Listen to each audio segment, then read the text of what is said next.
শিক্ষা নিয়ে আমি কয়েকটি গুরুত্বপূর্ণ কথা আপনাদের সাথে শেয়ার করার চেষ্টা করব।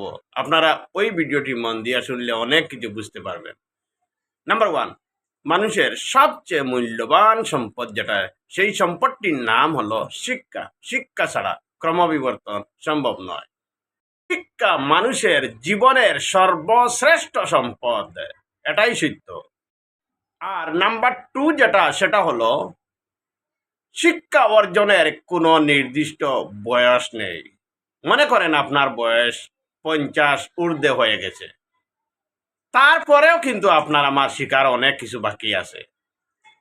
এতে আমরা একটা কথা বুঝলাম, মানুষের শিকার কোনো বয়স লাগে না। মানুষের মন সব থেকে বড়। মনে যে সময় যেটা চায় তখন সে ওটা শিখে নিতে পারে, বুঝে নিতে পারে।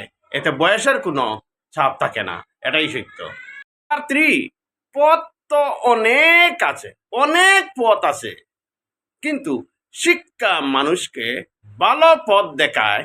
কোন পথে গেলে মানুষ জয়ী হবে, কোন পথে গেলে মানুষ সফল হবে, কোন পথে গেলে মানুষ নষ্ট হবে, সেটা কিন্তু দেখিয়ে দেয়। ফোর যেটা, সেটা হলো সম্পদ তো অনেক কিছু আছে, কিন্তু শিক্ষিত মানুষ বলতে ভালো শিক্ষিত মানুষ সমাজের আসল সম্পদ। নাম্বার ফাইভ, প্রকৃত শিক্ষা ছাড়া সম্পদ অর্জন করা যায় না, আর এটাই সত্য। আর পরিশ্রম ছাড়া প্রকৃত শিক্ষা অর্জন করা যায় না, এইটি সত্য। শিক্ষা মানুষের চরিত্র গঠন করে এবং নৈতিকতা শেখায়, এটাই সত্য।